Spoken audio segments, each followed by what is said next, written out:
So this one really pissed me off. Okay, not because uh, it's it's a $10 game.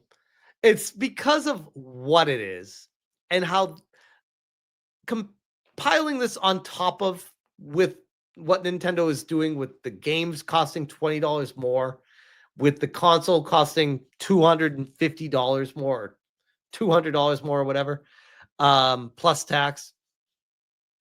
It just feels like Nintendo is nickel and diming everyone every chance they get. $10 is not an exorbitant price. Nintendo exec defends Switch 2 Welcome Tour price. The amount of care and work that the team put into it justifies the cost, Bill Trinen says. All right, so now we are apparently Nintendo is basically telling, hey, we're not a charity, and if you want to play our game and enjoy our game console and system, pay up, bro. We aren't a charity. We're in this to make money. Which, hey, by the way, you do you, Nintendo. That's great. The problem is, during the Nintendo Direct, when I saw this being unveiled, I'm like, oh, cool. Like, I was automatically thinking, this is like the pack-in. This is the Wii Bowling. This is the tour of the console. And it's like super unique. It's Super Nintendo. Super Nintendo. It's a very Nintendo thing to do. And a way to like really bring people into the ecosystem and make them excited about learning about what they purchased and stuff like that. Very cool.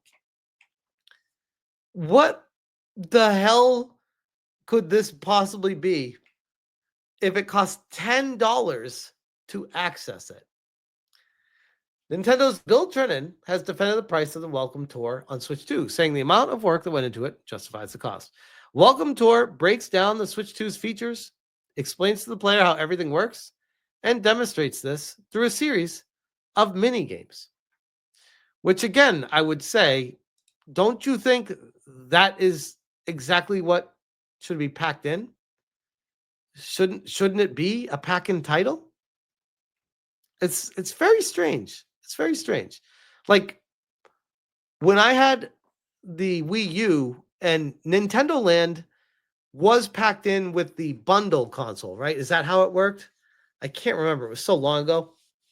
But it was also had 32 gigs instead of 8 gigs of storage. So I was like, oh, the bundle console actually makes more sense because of the storage. So you get the game with it. Now they're trying to charge you for a welcome tour to show you how the games and the systems function on it. You've got to be kidding me, Nintendo. And I agree, Mad Master Poker. Nintendo Land was actually kind of fun. It was actually kind of fun.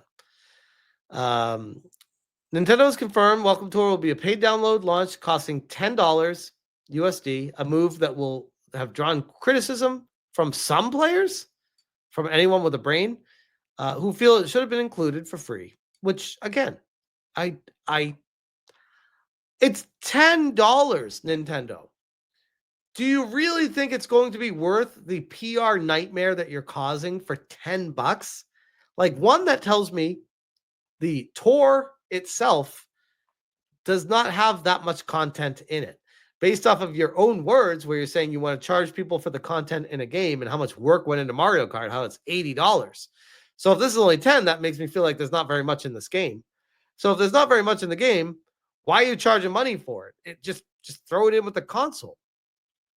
Interview with IGN, Trinen, Nintendo of America's Vice President, Product and Player Experience, says the $10 is not an exorbitant price. Oh, well, I mean, that depends on who you ask.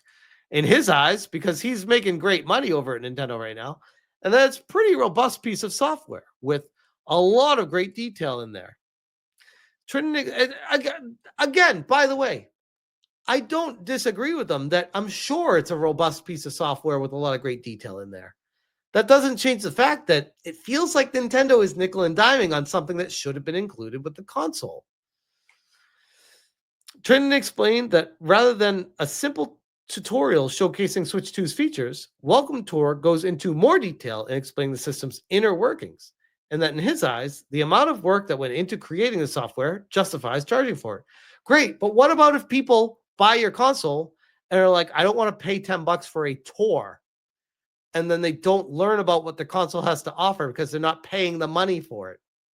Do you see how this becomes a problem?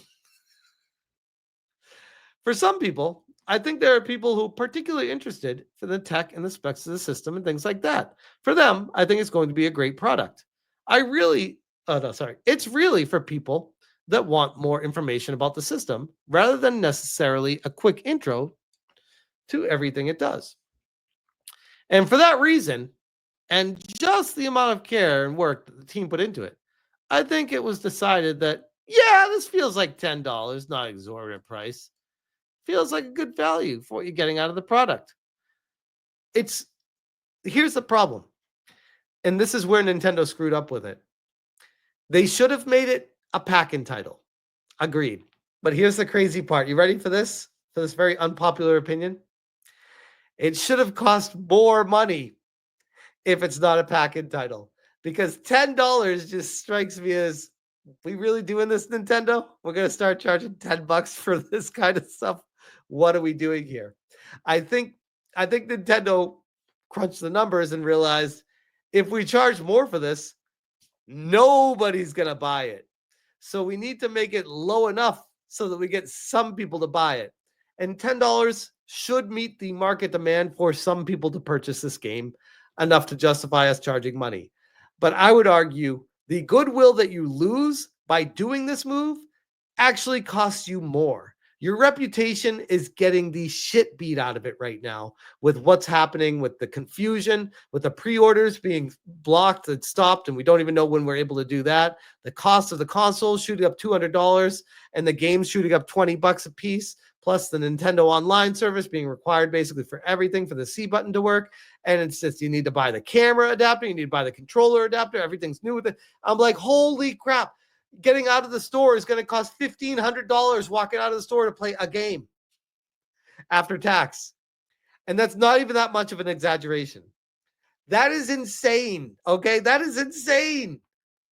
I don't know how else to say it. That is insane.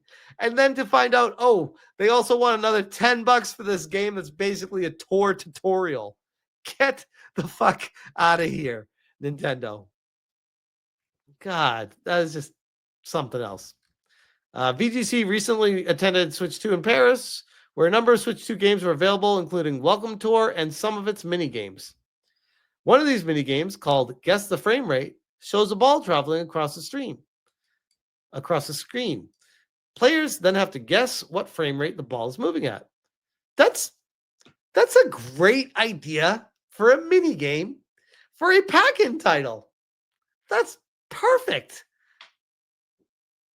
Another minigame is called Super Mario Bros. 4K Demo and tasks the players with completing World 1-1 of the NES Mario Bros. The twist is that the game is presented in its original resolution, meaning it appears as a tiny square on the screen.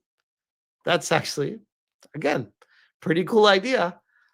Why is this not a pack-in title?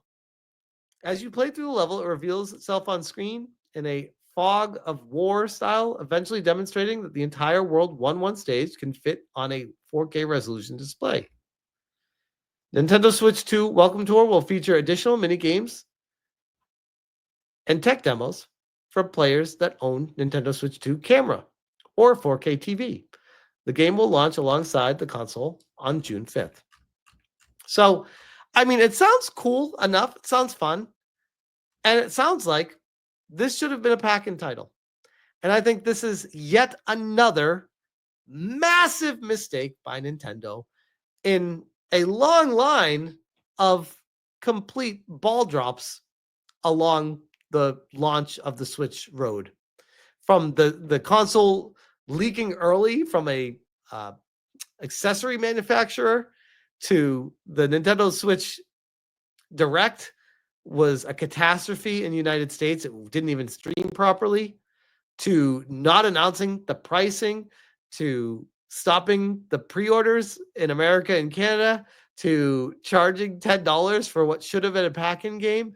It's like, holy shit, Nintendo. Every chance you get, you drop the ball and you choose greed. The Nintendo Switch 2 is the greed console for Nintendo. They won with Nintendo Switch, and now they are going for gluttony. And this is not going to end well for them if they keep going down this road.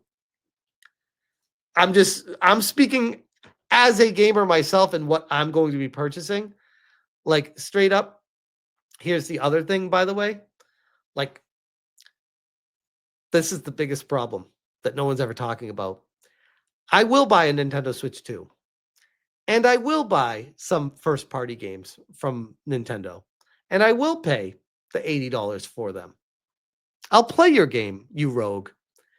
But what Nintendo is not taking into account right now, and this is the biggest problem with everything, is third-party, peace. See ya. I got my Steam Deck. I got Steam. Any third-party games coming to Steam, they go on sale, discount, 50% off or more. Not buying shit that isn't a Nintendo first-party game. And maybe Nintendo's fine with that, but it's going to turn Nintendo's console into even more of a silo than ever before. And that is a massive problem moving forward. And I feel like they forgot how much they had to work to get third-party support over the years, and they're about to piss it away right now with what they're doing. So, but yeah, that's really all I had to say about the Welcome Tour packing game that is not a packing game. Ken Bushler says, wanted to do my first real YouTube channel playing Switch 2 games. Now just too much to make it worth my while. I mean, it is going to be cost prohibitive for a lot of people. I'm telling you, like, out the door, if you're even able to get it at launch, it's going to be $1,500 after taxes, buying a console, the game, the camera, the carry case, if you want a carry case. Like, you pile all this together, it's going to be upwards of $1,200 to $1,300 to $1,400, maybe $1,500. It's going to jump very quickly. You'll see. And yikes, that's a lot. That's a lot to ask. Asian Swordmaster says it's possible to run Switch games on an Asus ROG Ally X. I bet you could with other handheld competitors that are basically gaming laptops. Yeah, that's the other thing. And I know Nintendo's going to go hardcore piracy takedowns, but there's going to be a battle, a big battle coming up. And that's going to be a lot of the story that we see.